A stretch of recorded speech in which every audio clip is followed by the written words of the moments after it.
All right, diving into the world of graphs today. I know, you're probably thinking, ugh, graphs. Is this going to be like my old math textbook all over again? We'll get ready for a different kind of lesson. Exactly. We're going to uncover the hidden stories in those lines and bars. It's funny how often we see graphs without even realizing their power, you know? It's true. It's not just about plotting numbers, it's about making sense of everything around us. Elections, stock markets, you name it. It's like that aha moment when you see a graph of your own spending habits and suddenly you understand where all your money went. It all goes back to a pretty interesting story, actually. Our source material mentions how the mathematician René Descartes got the idea for the Cartesian coordinate system, you know, the x and y axis, by watching an insect on his ceiling. Wait, seriously. So he's watching a bug crawl around, and that sparks one of the most fundamental concepts in math. That's the story. Goes to show inspiration can come from anywhere. And that brings us to all the different types of graphs out there. Each one tells a story in its own way. Let's start with bar graphs, the MVPs of comparisons. Remember Anu's mathematics marks from the textbook? Oh yeah, that bar graph instantly showed how she was doing on different exams, like a visual report card. Exactly. Easy to see where she was excelling or maybe needed a little extra help. And that's the beauty of it, right? Imagine you're comparing sales figures for different products or even just the popularity of different social media apps. Bar graphs make those trends jump out at you.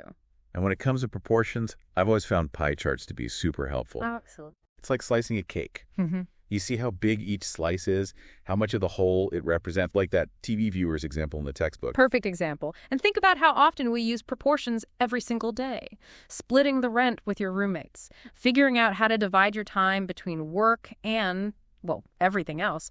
Pie charts can bring clarity to any situation where you're trying to visualize those parts of a whole. So we've got bar graphs for comparisons, pie charts for proportions. What about histograms? They always seemed a little more complex to me. Think of a histogram like a bar graph that's been grouped into intervals. Remember that example with the distribution of weights? Showed how many people fell into different weight ranges. Okay, I see what you mean. So instead of showing every single data point like a regular bar graph, a histogram groups them together. Exactly. And that helps reveal patterns in how the data is spread out. Like, imagine you're looking at the results of a survey on income levels. A histogram could show you how many people fall into different income brackets, giving you a sense of the overall income distribution. Really useful stuff. Incredibly useful. All right, so finally, we have line graphs, the masters of showing trends over time. It's like those lines are telling a story, just like they did with Reinu's body temperature in the textbook. Remember that one? Those rising and falling lines weren't just numbers. They were showing her recovery process in action. Like watching a movie of her temperature instead of just seeing a bunch of numbers on a page. It's really fascinating. Actually, that makes me think about how line graphs are used all the time to track how well movies do at the box office, week after week. Oh, absolutely. And it goes way beyond just movies. Imagine trying to predict the stock market, or maybe trying to understand how quickly a virus might spread. Line graphs are key in those situations. They give us this visual roadmap of how things change over time. Remember Reinu's temperature? Same idea, just on a larger scale. It's all about spotting those patterns and making smarter choices. That's what's so amazing about graphs. It's like their own language, helping us make sense of information in everything from healthcare to finance. Yeah. Speaking of, where else do we come across graphs in our daily lives? Well, let's talk about something I know we're both familiar with. Sports. Remember that example of batsmen A and B from the textbook? A simple line graph can actually tell us a whole lot more than just who scored more runs, It's true. It's about seeing their consistency, those peaks and valleys of their performance throughout the game. It's like those graphs tell the story of the entire match, not just the final score. Exactly. And speaking of stories, remember that example of the car journey? Distances of a car from city P, I think it was called. Oh, right. That one threw me for a loop at first. It wasn't as simple as just going from point A to point B. Exactly. The graph wasn't just a straight line, was it? It had all those twists and turns, moments of speeding up and slowing down, even complete stops. It was like the graph became a detective's map, revealing all the little clues about what happened along the way. Exactly. Was there traffic? Did the driver take a break? We could tell all of that just from looking at the graph. Suddenly, it's not just distance, it's a whole story unfolding. It's incredible. And speaking of everyday journeys, remember that petrol and cost example. It made it so clear how directly those two things are related. A classic example of direct variation. As one thing goes up, the other goes up right along with it. The more you drive, the more you spend on gas. Yeah. Seems obvious, but seeing it laid out on a graph, well, it really hits home. It's a great example of how graphs can represent those really fundamental relationships that, let's face it, kind of rule our lives. Totally. And it's not just about everyday spending either. Our source material takes us all the way to Wall Street with that principal and simple interest graph. Now that's where graphs become really powerful tools, especially when it comes to making decisions about your money. Right. Suddenly, we're not just looking at lines on a grid anymore. Mm-hmm. We're seeing how our investments could grow over time.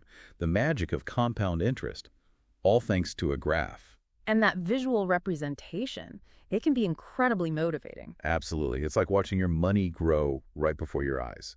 Makes you want to save more or maybe try out different investment strategies. Speaking of motivation, remember that example with Ajit's scooter ride?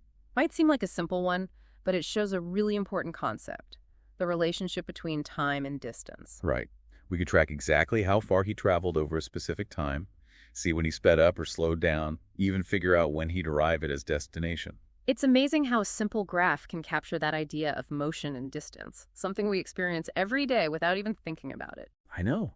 It's like those graphs connect us to these fundamental laws of physics that, well, equations just can't do justice. Makes you appreciate the elegance of it all, the power of a visual. Absolutely. And that's the best part. You don't have to be some kind of math whiz to get it. Graphs are for everyone. That's what I love about this deep dive. We've gone from watching bugs crawl on ceilings to analyzing scooter rides. And it all comes down to those simple yet powerful tools, graphs. And as we'll see in part 3, the real magic happens when we start applying these tools to our own life, to our own data. So we started with René Descartes, watching a bug on his ceiling, and now here we are talking about cricket scores and scooter rides. Who knew graphs could take us on such a journey? It's pretty amazing, right, how these simple tools, they're everywhere. We use them all the time without even realizing it. It's like we've been speaking this language of graphs all along. But for me, the coolest part is that it's not just about understanding those lines and bars. It's about uncovering the stories they're trying to tell. Exactly. It's not just about plotting data. It's about revealing those patterns, those trends, those things that shape our world. Remember that saying, a picture is worth 1,000 words? I think a graph is worth 1,000 data points. Mm-hmm. Easy. They take something that could be so complex and make it understandable, interesting, even useful. And the best part is that anyone can tap into that power. Oh, absolutely. You don't have to be a math whiz or anything. It's about finding those connections that speak to you, those moments where you're like, aha, now I get it. Those moments that change how you see things. Exactly. So as we wrap things up here, I want to leave you with a little challenge. What story does your data tell? Think about it. What parts of your life, your work, the things you're passionate about, what could you visualize with a graph? Maybe you want to keep track of your sleep patterns, see if you can boost your energy levels. Or maybe you're curious about your spending habits. See if they line up with your financial goals. I'm a bit of a bookworm myself. I could totally see charting my reading journey, what I've read over time, how my tastes have changed. It's really about taking those everyday things, those little data points, and asking yourself, okay, what's the story here? The possibilities are really endless. Because when we understand the language of graphs, we unlock this whole new way of looking at ourselves and the world around us. It's powerful stuff. It really is. So get out there, everyone. Embrace that power. See what stories you can uncover, one graph at a time.